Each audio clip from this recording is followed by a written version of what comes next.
Good morning बच्चों।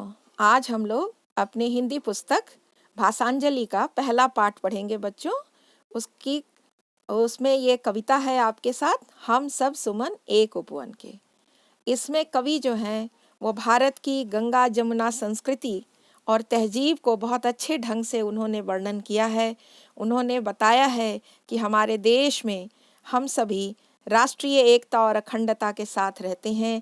आपस में मिलजुल कर प्रेम से रहना ही हमारी संस्कृति है और इस संस्कृति को बचाए रखना ही हमारा कर्तव्य है। तो इस कविता में हम सब सुमन एक उपवन के कविता में सुमन जो है वो पुष्प के रूप में वर्णित है और उपवन का मतलब होता है बगीचा। तो यहाँ पर कवि जो हैं ये कहना चाहते हैं कि मानव जो है वो सुमन यानी पुष्प के रूप में जन्म लिया है और ये उपवन क्या है, ये संसार है, ये बगीचा क्या है, ये संसार है। और इस पर माली कौन है? वो हमारा ईश्वर है जिसने हमें यहाँ धरती पर इस संसार में भेजा है भिन्न भिन्न रंगों के फूल बनाकर। और हमें आपस में खूबसूरत रहना है, मिलजुल कर रहना है, सुगंध बिखेरना है और अपनी एकता को बनाए रखना है। तो चलो हम पहले इस कविता को पढ़ते हैं। हम सब सुमन एक उपवन के, एक हमारी धरती सबकी, जिसकी मिट्टी में जन्मे हम, मिली एक ही धूप हमें है। सींचे गए एक जल से हम, पले हुए हैं झूल झूल कर, पलनों में हम एक पवन के, हम सब सुमन एक उपवन के। इन पंक्तियों में कवि ने यही कहने का प्रयास किया है कि हम सभी जो हैं, सारे मानव जो इस धरती के हैं, इस संसार के हैं, इस उपवन यानी इस संसार रूपी धरती जो हमारा है उसके जो हम सभी सुमन हैं। सुमन यानी जो मानव जो जन्म लिए हैं इस धरती पर, तो हम सबों के लिए हमारी धरती जो है वो सबके लिए है, किसी एक के लिए नहीं है। और इसकी मिट्टी में ही जन्मे हैं हम, ये मिट्टी ही हमारा घर है और इसमें ही हम पले और बढ़े हैं। सभी को, हर व्यक्ति को, जितने भी लोग यहाँ जन्म लिए हैं सबको एक ही धूप मिला है, एक ही पानी से सींचे गए हैं और हम सभी झूल झूल कर यहाँ बड़े हुए हैं, पलनों में झूले हैं और बड़े हुए हैं। तो ये संसार रूपी जो उपवन है, इसमें जो हम सभी पुष्प के रूप में जन्म लिए हैं, तो हमारा ये कर्तव्य है कि हम सभी एक दूसरे के साथ मिलजुल कर रहें। दूसरी पंक्तियों में कवि क्या कहते हैं देखो, रंग रंग के रूप हमारे, अलग अलग है क्यारी क्यारी, लेकिन हम सबसे मिलकर ही इस उपवन की शोभा सारी। एक हमारा माली हम सब, रहते नीचे एक गगन के, हम सब सुमन एक उपवन के।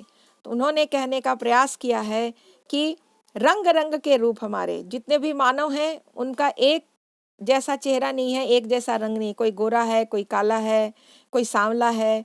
तो हर रंग रूप के हम सभी यहाँ जन्मे हैं। जैसे फूलों में अलग अलग क्यारियों में पुष्प अलग अलग होते हैं, उसी तरह से भिन्न भिन्न रंगों के पुष्प के रूप में हमारा जन्म हुआ है।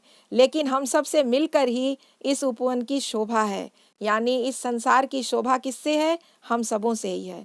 और एक हमारा माली है, माली हमारा एक ही है, यानी ईश्वर हमारा एक है। जैसे माली बगीचे की रखवाली करता है, वैसे ही मानव की इस धरती पर रखवाली कौन करता है? हमारे ईश्वर करता है ना। ईश्वर ही हम सबों की रक्षा करते हैं।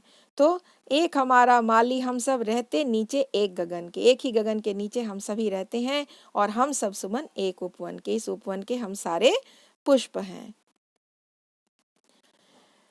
अगली पंक्तियों में कवि क्या कह रहे हैं देखो, सूरज एक हमारा, जिसकी किरणें उसकी कली खिलाती, एक हमारा चांद चांदनी, जिसकी किरणें हमें नहलाती, मिले एक से स्वर हमको हैं, भ्रमरों के मीठे गुंजन के, हम सब सुमन एक उपवन के। कवि ने कहने का प्रयास किया है कि जो सूरज है वो भी एक ही जैसा प्रकाश सबको देता है, सबको धूप एक जैसा, सबको एक जैसी चांदनी से नहलाता है। चांद यानी सूरज और चांद कभी भेद नहीं करता, किसी गांव में ज़्यादा, किसी में कम, किसी मनुष्य को ज़्यादा धूप, किसी को कम धूप नहीं देता। उसी तरीके से जितने भी जो भंवरे हैं, जो गुंजन करते हैं, तो वो भी मीठे गुंजन सबके लिए एक ही स्वर में करते हैं। बिल्कुल प्रकृति ने हमें सब कुछ एक जैसा हम सबों के लिए दिया है, तो हम सबों का भी कर्तव्य है कि हम सब मिलजुल कर रहें और सब एक दूसरे से मिल बांट कर ही रहें, एक दूसरे से कभी भी द्वेष ना रखें, झगड़ा ना करें, आपस में प्यार में मिलकर, प्यार से ही मिलकर हम सभी रहें। कांटों से मिलकर हम सबने ही हंस हंस कर है जीना सीखा, एक सूत्र में बंधकर हमने हार गले का बनना सीखा। कांटों से मिलकर हम सब ने, कांटे जो होते हैं वो हमें क्या सिखाते हैं, जहाँ कांटे पौधों में लगे होते हैं, लेकिन वो कांटे जो होते हैं उनके बीच में फूल जो होता है वो हमेशा खिलता रहता है, वो कांटों से कभी भी रोता नहीं है। कांटों को देखकर, गुलाब के फूलों को तुमने देखा होगा कि कांटों के बीच ही जन्म लेता है, लेकिन सबसे ज़्यादा सुगंधित होता है, सबको आकर्षित करता है और वो खुशबूदार होकर खिलता रहता है। उसी तरीके से कांटों से हमने क्या सीखा, हंस हंस कर जीना सीखा है, एक सूत्र में बंधकर हमने हार गले का बनना सीखा। जैसे फूलों को अगर एक साथ हम धागे में बांध देते हैं तो एक माला बन जाती है, उसी तरीके से हर मानव जो है वो एक दूसरे के साथ हार रूप जैसे एक साथ बनता है, उसी तरह मानव को भी एक दूसरे से मिलकर एक दूसरे का सहारा बनना चाहिए, हार की तरह ही मिलजुल कर रहना चाहिए। सबके लिए सुगंध हमारी, पुष्प जो होता है वो सबके लिए सुगंध देता है, किसी एक को सुगंध नहीं देता, किसी अमीर को ही सुगंध नहीं देता, गरीब हो, निर्धन हो, धनी हो, सबके लिए वो खुशबू और सुगंध बिखेरता है और सुंदरता भी अपनी देता है। तो इसीलिए सबके लिए सुगंध हमारी, हम श्रृंगार धनी निर्धन के, है ना, चाहे वो धनी हो चाहे निर्धन हो, सबके लिए ये पुष्प जो है वो एक जैसा ही सुगंध और खुशबू फैलाता है। हम सब सुमन एक उपवन के, तो हम सभी जो हैं इस संसार रूपी बगीचे के पुष्प हैं, तो हम सभी मानवों का भी कर्तव्य है कि एक दूसरे से प्यार से मिलजुल कर रहें। कवि ने अपनी इन पंक्तियों में बड़े ही प्यार से हमें ये समझाने का प्रयास किया है कि हम मानव हैं और मानव को हमेशा एक दूसरे से मिलजुल कर रहना चाहिए, एक दूसरे के सुख दुख में काम आना चाहिए, किसी के कष्ट में हम उसको तुरंत मदद करने के लिए आगे बढ़ें और तभी हम सभी बिल्कुल सुमन की तरह इस उपवन में खिलखिलाते हुए दिखाई देंगे। अब हम लोग इस में जो कुछ प्रश्न दिए हैं उन पर हम ध्यान देते हैं। इस कविता में सुमन और उपवन किसे कहा गया है? सुमन जो है वो पुष्प को कहते हैं और उपवन यानी बगीचा। तो इस कविता में कवि ने सुमन जो है वो मानवों को कहा है और उपवन इस संसार को कहा है। किस बगीचे की सुंदरता किन किन चीज़ों से होती है? तो किसी भी बगीचे की सुंदरता जो है वो वहाँ पर खिलने वाले सुंदर सुंदर पुष्पों से होती है कि पुष्प कितने खूबसूरत हैं, कितने अच्छे सुगंधित हैं। बिल्कुल उसी तरह मानव भी आपस में कितने प्यार से रहते हैं, आपस में कितनी सुंदरता और खुशबू बिखेरते हैं, इस पर ही ये संसार रूपी बगीचा निर्भर करता है। हमारे देश के लोगों के खान पान पहनावा आदि में भिन्नताएं हैं। इसमें और क्या क्या भिन्नताएं हैं? तो जैसा कि हम सभी जानते हैं बच्चों कि भारत जो है यहाँ अनेकता में एकता देखने को मिलती है।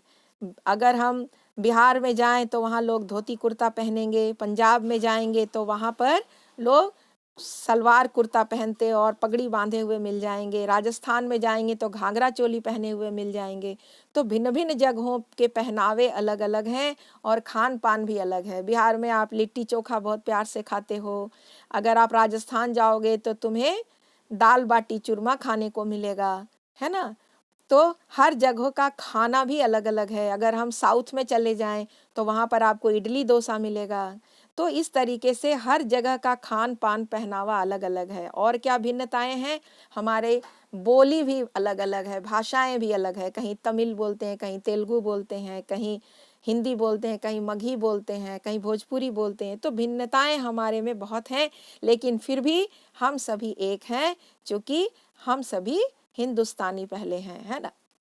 हमारे देश के लोग कई मामलों में अलग अलग हैं, इसके बावजूद वे किस प्रकार से एक हैं? तो हमारे देश के लोग कई मामलों में खान पान में अलग हैं, पहनावे में अलग हैं, रहन सहन में अलग हैं, भाषाएं और बोलियां अलग अलग हैं, लेकिन फिर भी हम सब एक कैसे हैं? क्योंकि हम सब पहले हिंदुस्तानी हैं, भारतीय हैं। इसलिए सबसे पहले भारतीय होने के लिए हमें गर्व है और हम सब में एकता और अखंडता है ना बच्चों। अब यहाँ पर देखो कुछ शब्दों के अर्थ आपको समझने हैं। उपवन, उपवन किसको कहते हैं? बगीचे को। पवन यानी हवा, सूत्र यानी धागा, कांटा तो हम कांटे को ही कहेंगे, और गगन यानी आकाश। तो इन सब चीज़ों को आप कॉपी में लिखते जाइए बच्चों अच्छे से, और लिख करके भेजिए। इनसे हम क्या सीखते हैं? सूरज हमें क्या सिखाता है? सूरज हमें रोज सुबह सवेरे जल्दी उठना सिखाता है। माली हमें क्या सिखाता है? फूलों को अच्छे ढंग से पानी पटाना, फूलों को अच्छे से सजाना, ये सिखाता है। और पुष्प हमें क्या सिखाते हैं? सुगंध बिखेरना, खुश रहना, अपनी खुशबू सबको देना। और पवन सबको हवा देना, है ना। और कांटों से क्या सीखते हैं? हंस हंस कर जीना सीखते हैं बच्चों, है ना। तो इस तरीके से आप जो हैं इन सभी प्रश्नों के उत्तर जो हैं बच्चों आप बनाइए और बनाकर हमें दिखाइए। ठीक है, फिर मिलते हैं बच्चों, बाय।